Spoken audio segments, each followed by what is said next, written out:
Aspirants, आप सभी का स्वागत है एनालिस्ट आईएएस की यूट्यूब चैनल पे। आज ब्रिज सीरीज में we will be discussing history MCQs which came in prelims 2018. So total number of questions which came were 13 questions. We have already discussed 2015, 16, 17 and geography भी हमने discuss कर लिया है. In series से आपको एक आइडिया लग पाएगा कि यूपीएससी किस पैटर्न में क्वेश्चन पूछता है. Question 1. With reference to Indian history, who among the following is a future Buddha yet to come to save the world? Avalokiteshvara, Lokeshwara, Maitreya, Padmapani. Pause the video, try to answer. So basically the correct answer to this is Maitreya. Maitreya is considered as the future Buddha. Maitreya is regarded as the future Buddha of this world in Buddhist eschatology. In some Buddhist literature such as Amitabha Sutra and Lotus Sutra, he is referred to as Ajit or Ajita. According to Buddhist tradition, Maitreya is a Bodhisattva. Who are Bodhisattva? These are basically entitled people who help others to go on that path, who will appear on earth in the future, achieve complete enlightenment and teach the pure dharma. According to scriptures, Maitreya will be a successor to the present Buddha, Gautam Buddha, also known as Sakyamuni Buddha. Question number 2. Regarding Wood's dispatch, which of the following statements are true? Grants in aid system was introduced.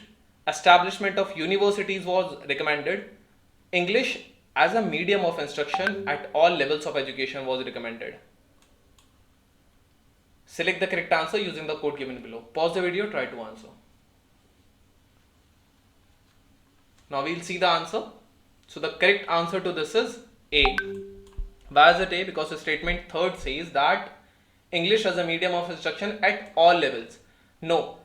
इसने कहा था कि केवल English जो है वो secondary education के level और हायर एजुकेशन लेवल पर होनी चाहिए, बट लोअर एजुकेशन पे इंडियन लैंग्वेज या फिर उसकी मदर टंग में उसको पढ़ाया जाना चाहिए. So Wood's dispatch is called Magna Carta of English education in India. As per this dispatch, it asks the government to assume the responsibility for education of the masses.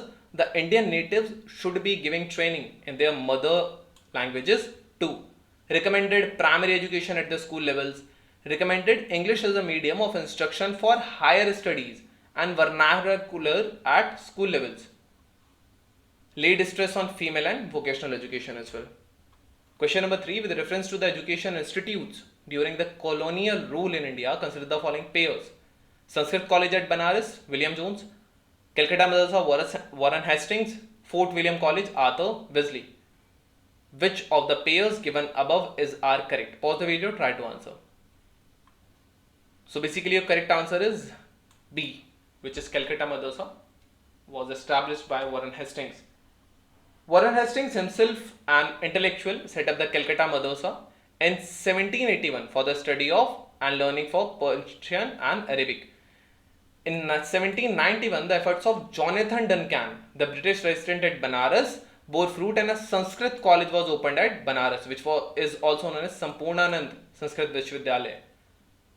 Lord Richard Cole Wesley, not Arthur Wesley, took the first step for training of civil servants when he founded the Fort William College in Calcutta in November 1800, when the civil servants of the company were to receive training in the literature, science and languages of India. He was not Arthur Wesley.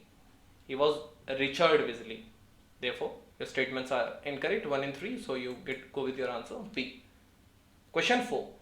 Which among the following events happened earliest? Swami Dayanand established Arya Samaj. Dinabandhu Mitra wrote Neel Darpan. Bankim Chandra Chattopadhyay wrote Anandamath. Satyendra Nath Tagore became the first Indian to succeed in the Indian Civil Services examination. You all must have seen the answer, but we'll explain it now. That the answer is B, who is Dinabandhu Mitra wrote this Neel Darpan. Why is it so? Swami Dayanand established Arya Samaj in 1875. Dinabandhu Mitra wrote Neel Darpan in 1858 to 59. Bankim Chandra Chattopadhyay wrote Anandamath in 1882. Satyendra Nath Tagore became the first Indian to succeed in Indian Civil Services examination back then in 1863. So your correct answer is B. Question number 5. In 1920, which of the following changed its name to the Swaraj Sabha. All India Home Rule League, Hindu Mahasabha, South Indian Liberal Federation, the servants of the Indian society. This is Indian. Pause the video, try to answer. So basically the correct answer is A. What is the explanation? There is no explanation. It is conceptual question. So Swaraj Sabha, name of this was changed to Swaraj Sabha. Question number 6. Which of the following led to the introduction of English education in India? Carter Act of 1813, General Committee of Public Instruction 1823, Orientalist and Anglistic controversy. Select the correct answer using the code given below. 1 and 2 only, 2 only, 1 and 3 only, 1, 2, 3 all. Pause the video, try to answer. Now we'll see the answer. Statement 1 says that the Carter Act of 1813 is regarded as the foundation stone of English education system in India. When the East India Company came to India, they did not allow the missionaries for the propagation of their religious education to the common people. This was one of the reason why they succeeded in India. But the Carter Act of 1813 permitted Christian missionaries to propagate English and preach their religion. Statement 2 says that in 1823, the Governor General in Council appointed a General Committee in the Public Instruction which had the responsibility to grant the 1 lakh rupees of education, and as President of this General Committee, Lord Macaulay, he was the one to stress on the implementation of English language as the medium of instruction, and according to him, English was the best medium of instruction in India. Statement 3, the General Committee of Public Instruction also was not able to decide the medium of instruction by vote because out of 10 members, 5 were supporters of English language who were known as Anglistic, and the rest were supporters of the Orientalists. This is the famous Anglistic classistic controversy, but answer of this is D, all. Question number 7. Economically, one of the results of the British rule in India in 19th century was increase in the export of Indian handicrafts, growth in the number of Indian owned factories, commercialization of Indian agriculture, rapid increase in the urban population. Pause the video, try to answer. So basically अगर हम इसका answer देखें तो Indian export increase नहीं हुआ था, ये decrease हुआ था, जबकि इंपोर्ट ज़्यादा हो रहा था बाहर से. इंडियन ओन फैक्ट्रीज ग्रो नहीं हो रही थी. You can eliminate this statement as well. Rapid increase urban population का कह सकते हैं, but the more correct answer is commercialisation of Indian agriculture was there. So correct answer is C. Colonial rule negatively affected the Indian industries and handicraft, hence Indian owned factories and handicraft were on decline. Consequently, there were new cities coming up called the presidency towns due to deurbanization phenomena. So there was no rapid increase in the urban population. So we grew commercial crops like tea, indigo. So the correct answer was C. Question number 8. After the Santhal uprising subsided, what were the measures taken by the colonial government? The territories called Santhal Parganas were created. It became illegal for Santhal to transfer land to non-Santhal. Select the correct answer using the code given below. Pause the video, think about it. Now we'll see the answer. So the correct answer is both the statements are correct. Due to the immense force of uprising, British government became more cautious about the needs of the tribal. The Santhal inhabited areas were constituted into a separate administrative unit called the Santhal Parganas, which recognized the distinctiveness of their tribal cultural identity. Statement 2. Also, it led the British government to enact laws so that the land of the tribals could not be taken by Dikus. Dikus were known as the outsiders by the tribals. Question number 9. He wrote biographies of Mazzini, Garibaldi, Shivaji, Sri Krishna, stayed in America for some time and was also elected to Central Assembly. He was Aurobindo Ghosh, Bipin Chandra Pal, Lala Lajpat Rai और Motilal Nehru. Pause the video, try to answer. So basically now we'll see the answer. The answer is C. Lala Lajpat Rai adopted Mazzini as his own guru after reading the Subhendranath speech. In 1896, he wrote a series of books in Urdu, which he named the Great Men of the World. The first great man he chose was his Italian guru Giuseppe Mazzini and the Garibaldini. Therefore, your answer was C. Lala Lajpat Rai. Question number 10. Which one of the following statements does not apply to the system of subsidiary alliance introduced by the Lord Weasley to maintain a large standing army at others' expense, to keep India safe from Nepolitic danger, to secure a fixed income for the company, to establish British paramountcy over the Indian states? Pause the video, try to answer. So basically the correct answer is, it says not apply. So basically C does not apply. Subsidiary alliance ने कोई fix income नहीं दिया था company को. Justification क्या है?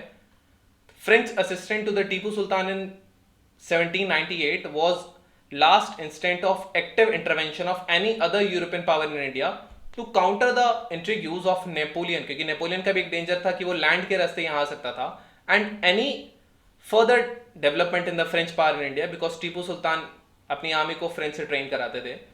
Wellesley, who was extremely influenced with the imperial thoughts, came up with the scheme of eliminating French power from India forever. He placed the British on the head of the Great Indian Confederacy. The Fourth Anglo-Mysore War had placed England on the military supremacy in India, and now Wellesley used the subsidiary alliance system aggressively.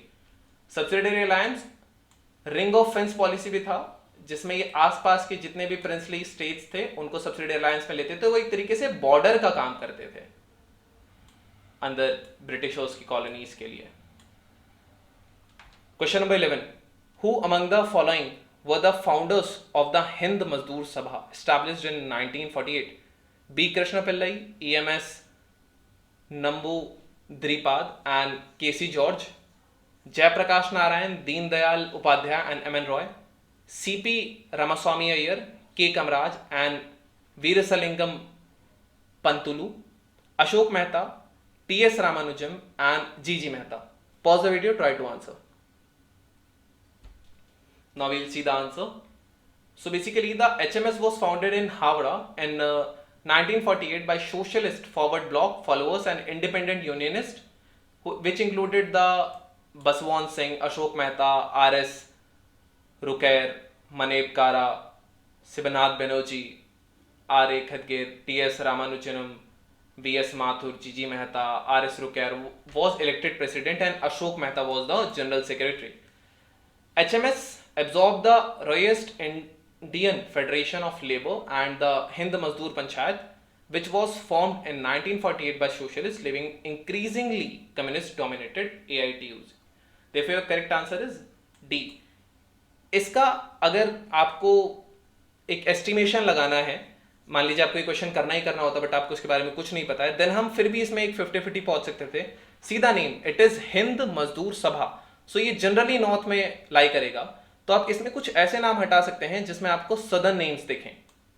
तो you can eliminate statement A, you can also eliminate statement C from this, then you get statement B and D, and then आप 50-50 में आप इसमें chance लगा सकते थे. But the correct answer is D.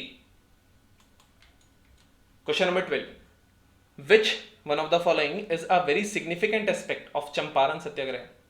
Active all India participation of lawyers, students and women in the national movement, active involvement of Dalit and tribal communities of India in the national movement, joining of peasant unrest to India's national movement, drastic decrease in the cultivation of plantation crops and commercial crops. Pause the video, try to answer.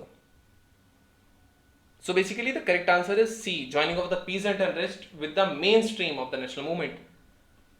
Known as the India's first civil disobedience movement, it was launched by Mahatma Gandhi to protect against the injustice meted out to tenants in the Champaran district of the Bihar.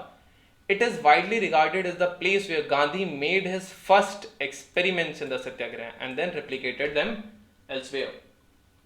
Last question of today's video. The staple commodities of export by English East India Company from Bengal in the middle and the 18th century were raw cotton, oil seeds, opium, sugar, salt, zinc, lead, copper, silver, gold, spices and tea, cotton, silk, saltpetre and opium. Pause the video, try to answer. So basically during the 18th century, now we'll see the answer. इसके बाद मैं आपको एक elimination, इसमें थोड़ी सी technique भी बता सकता हूँ. Answer is D. The East India Company was originally formed in Britain for pursuing trade with the East Indies in the Southeast Asia. In fact, it ended up trading mainly with Indian subcontinent and China, where the main items of trade were basically cotton, silk, tea, opium, saltpeter, which is potassium nitrate. So your correct answer is D. आप इसमें एक अंदाजा और लगा सकते थे, oil seeds उस time पे इंडिया उतने प्रोड्यूस नहीं कर सकता था, तो ये एक्सपोर्ट नहीं हो सकते. You can eliminate this. इसमें जिंक है, you can eliminate zinc and lead, you can eliminate this as well. And here it is spices. Spices basically Java और इंडोनेशिया इन सब आइलैंड से होते थे, एंड गोल्ड वगैरह भी यहाँ से एक्सपोर्ट नहीं होता था उतना ज्यादा, but still. So your correct answer was D. Technically your answer is D. So therefore this was all about today's video and session. Thank you for today's session. Stay tuned with Analyst IAS. Have a great day.